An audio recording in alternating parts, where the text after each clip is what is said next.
Hi. So, you want to throw something like this, but right now, you're only really able to throw something like this. There's a way that even if this is where your skill level is, you can get this kind of a form. And it's called a stacked piece. So I've got 3 balls of clay and I've got 3 bats, and I'm going to throw this form, but I'm going to do it in 3 pieces. I'm going to throw a bowl that kind of comes up to about here. Then I'm going to throw another bowl that's going to come to about here. And then I'm going to throw this top form. After they've dried, I'm going to do another video and connect these forms to one another. So I'm stacking a bowl on top of a bowl, much like I could stack this bowl on top of this bowl and come up with a form like that. I just need one more to make the top of that form that I'm showing you right now. So, a little bit of review. I've got my bucket of water. I got my sponge. I got my rib. I got a needle tool. I'm going to take my bat mat. I'm going to get that nice and wet.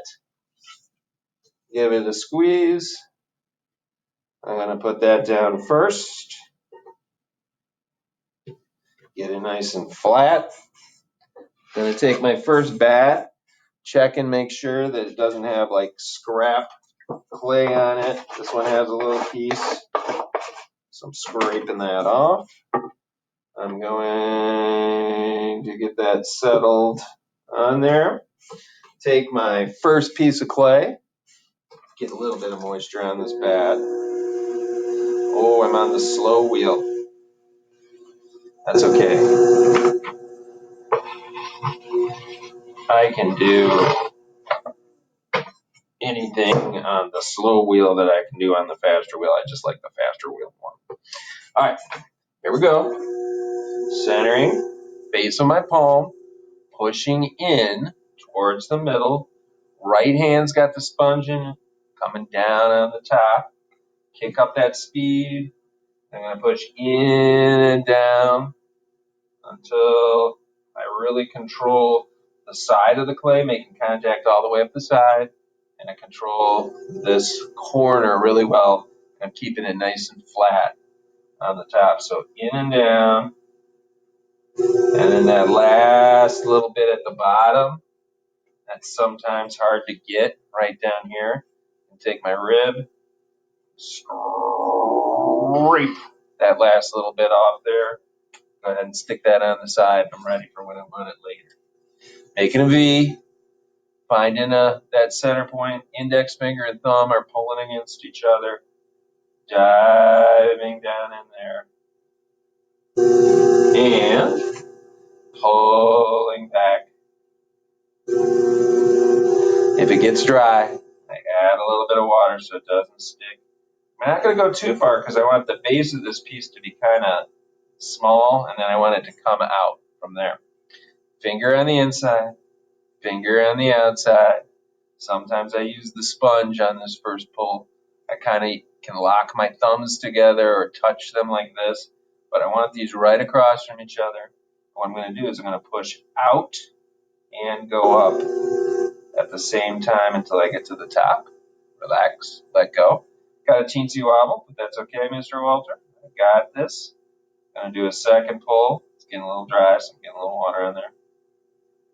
Third pull, and there was an air pocket down there, which is providing that little wobble for me. But no big deal.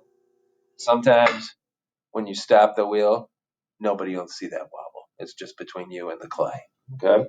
So, first piece done. All I'm going to do at this point is get that water out of there, press down on that floor, compress it a little bit. I might as well hit that air pocket while I'm thinking about it, and I see him right there, so I'm just going to poke him, go over him. You probably heard it snap there. But at this point, I have to get out these calipers. Okay? They're a tool that we can use to measure the outside of thing or the inside of things by expanding them this way and that way. Okay? This measurement and this measurement are exactly the same, which makes it nice for measuring lids and things like that. But today I'm just measuring the outside measurement here. So I'm going to measure how wide this is at about the center. And if I look on the other side, there are numbers on there that you can see where they cross, and you can remember that number. So in this case, the number is 5. So that's approximately 5 inches, although I've never really checked to see if it's that accurate or not. Double check. And if I'm doing this all on the same day, I don't even have to like do anything, you know. We got one of these, so if you need to share it with somebody else, then you'll have to remember that number, or you can make some marks on the board, the whiteboard, to remember how wide things are. So it's at 5. Now I'm going to take this bat off. I'm going to get my second bat,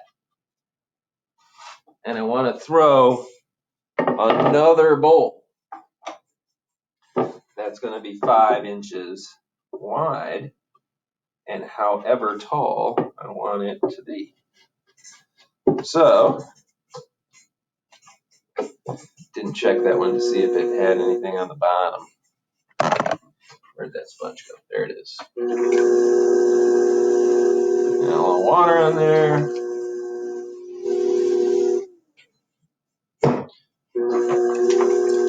Center of this bad boy. A little harder on low speed, but that's okay.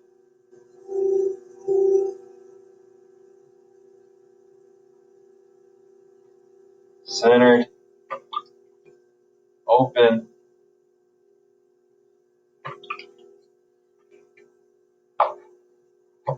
Scrape that last little bit there. It's funny how something just as simple as speed can kind of like make a difference. Anyway, there we go. We're centered. This time, if I want, I don't have to, but I can go all the way down to the wood, because this is going to be the one that goes upside down over the top, so I can put a hole right in there if I want. So I'm going all the way down. I'm only coming back a little bit, and I'm going to start throwing that form. Where'd that sponge go? It's like being in the same room with me, making the same mistakes. So I'm going up by pushing in towards the center to get the height.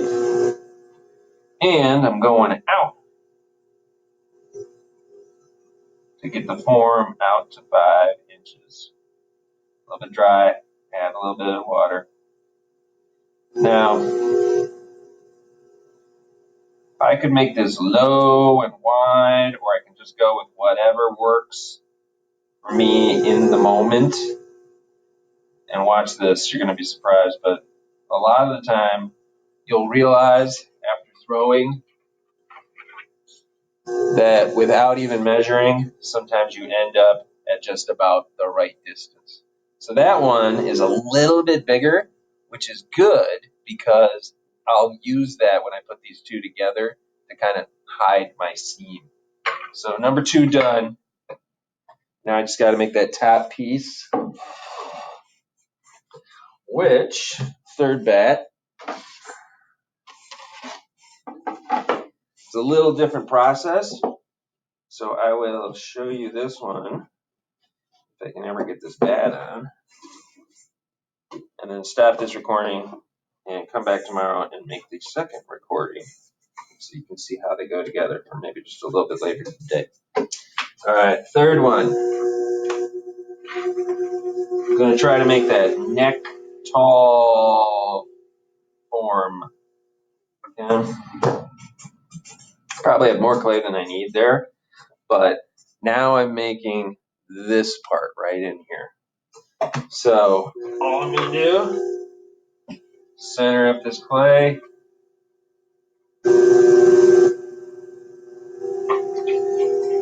In, down,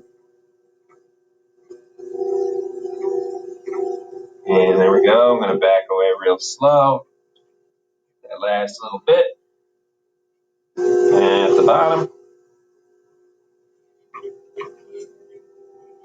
leaning in, pressing down, back away really slow, nice and centered. Going all the way down again. A little bit of water so my finger doesn't stick. Boom, all the way down. I'm going to pull back just a little bit. Basically, all I'm doing is curling my finger down in there. Okay? And then this time, I'm just going up. So I'm not going out at all. So this inside finger, he's going straight up. If I feel him starting to go out at all, I'm going to stop myself and say, no, no, no, stay in the middle. So middle finger, I'm going to push in. I'm pushing through the sponge towards the center. And when I push in, you can see that clay leaning in towards the middle, and I start to get that conical shape. So instead of a bowl, it's going in this time. Might even help if I got the mirror out, tried to show you it from the side. You get a kind of sense of what that exterior shape looks like. So now I'm going to go back down in there, but my finger will barely make it. So that's why it's good to learn to throw with two hands. I'm pushing in again.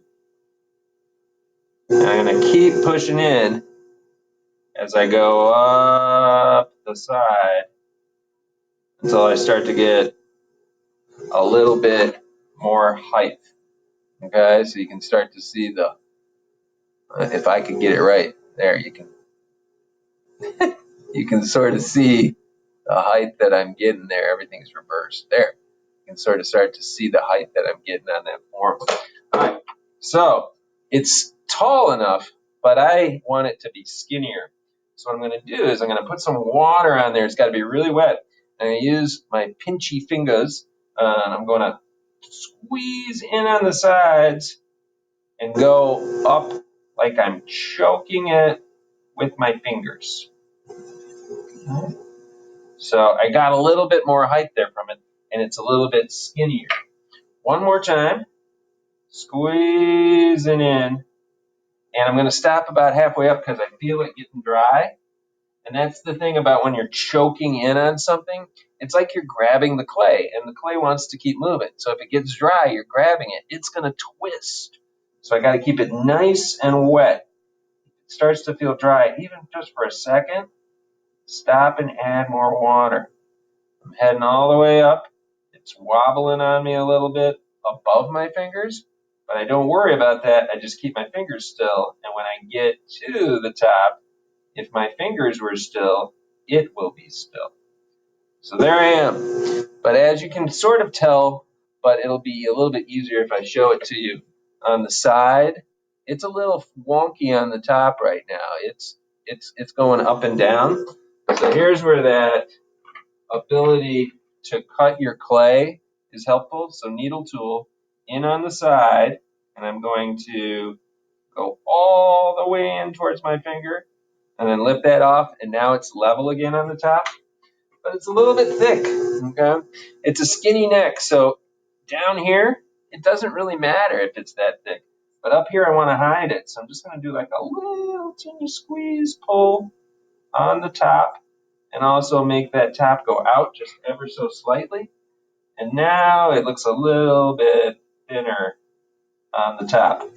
I can also do this, like if I'm doing a spout, with the back of my needle tool.